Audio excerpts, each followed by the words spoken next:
Still life with flowers and prickly pears, a quiet innovation reflecting Renoir's transitional phase. Still Life with Flowers and Prickly Pears by Auguste Renoir is an oil painting created in 1885 and currently housed in the Metropolitan Museum of Art in New York.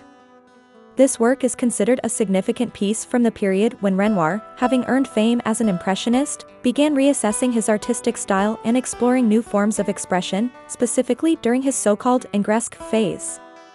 This essay will comprehensively examine the composition, color palette, choice of motifs, the artist's historical context, and his technical experimentation, to illuminate the significance and allure of this still life. The painting features a vase with a distinctive handle shaped like an elephant's head, filled with autumn flowers. This vase is the same one used in Still Life, Flowers held at the Guggenheim Museum, painted in the same year, indicating a clear relationship between the two works. In Still Life with Flowers and Prickly Pears, the vase forms the compositional center, while the prickly pears are arranged in a manner reminiscent of Cézanne, lending the painting a warm yet carefully balanced tension. The inclusion of prickly pears might seem unusual for Renoir, known primarily as an Impressionist. However, the hues and textures of the fruit symbolize the tightening of structure and color that Renoir was pursuing at the time. The fruit's firm, rustic surface, the ornate solidity of the vase, and the presence of the wooden table all come together to express both the quietude and the dignified elegance of the subject matter. In the summer of 1885, Renoir visited Paul Cézanne, and this encounter left a profound impression on him. Cézanne's effort to perceive nature through geometric forms and bring visual order through solid structure deeply resonated with Renoir. The stability of composition, the weight of objects, and the clarity of spatial relationships evident in this painting reflect Renoir's empathy with Cézanne's realist approach. Renoir stepped back from the hallmark Impressionist techniques, such as broken brushstrokes and the pursuit of fleeting light, to emphasize the inherent forms and physical presence of the depicted objects. The fruit, vase, and table each retain their own mass and space, reflecting a constructive perspective shaped by his interaction with Cézanne. During this period, Renoir was actively attempting to break away from Impressionism. He moved away from the 1870s focus on rendering light and atmosphere and shifted toward expressions that emphasized structure through line, restrained color, and defined form. A significant impetus for this transition was his trip to Italy between 1881 and 1883, where he was deeply moved by the works of Raphael and the frescoes of Pompeii. In this painting, Renoir's use of color is particularly measured, aiming for a dry texture inspired by the light, pale tones of ancient Italian frescoes.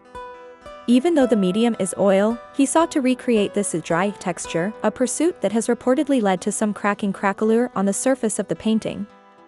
By the mid-1880s, Renoir openly declared, "I am no longer an Impressionist." This statement underscored his stylistic transformation, a move from an emphasis on color toward line, from decorative effects to compositional rigor. His interest in the so-called Ingresque style reflected an admiration for the work of Jean-Auguste Ingres, whose paintings were marked by precise outlines and strict composition. In Still Life with Flowers and Prickly Pears, the contours of each object are clearly delineated, and lines are used to distinctly separate each motif. Though the colors are bright, they are not employed to evoke the fluctuation or diffusion characteristic of Impressionism, but rather to respect and articulate the form of the objects with a quiet dignity. What makes this work particularly compelling is its return not to a fleeting impression of light, so central to Impressionism, but to the timelessness of the still life genre. Organic motifs such as flowers and fruit are subject to decay and transformation, but within a painting, that fleeting moment is captured and made eternal. Renoir, in his pursuit of eternal beauty, focused on the formal beauty inherent in still life, projecting into it the ideals of classicism. Still Life with Flowers and Prickly Pears holds a valuable place in the Metropolitan Museum's collection of Impressionist and post-Impressionist works. It offers insights into Renoir's changing techniques and inner transformations, and serves as a crucial key to understanding the development of modern art after Impressionism. Today, when we look at this painting, we are not merely captivated by the beauty of the flowers or the color of the fruit. We find deeper joy in knowing the context of its creation, the dialogue with Cézanne, the influence of Italian art, the departure from Impressionism, and the return to classic ideals. Renoir's Still Life with Flowers and Prickly Pears stands as a symbol of the aesthetics of transition. As his Impressionist career matured, he searched for new expressive possibilities and rediscovered a gaze turned toward the classical past. While the brushwork and color palette remain subtle, the painting harbors a quiet confidence and ambition, conveying the struggles and innovations of late 19th century artists to this day. From this perspective, Still Life with Flowers and Prickly Pears is far more than just a still life with flowers. It is a work imbued with layers of meaning, where art history, the spirit of its time, and the inner world of the artist all intersect.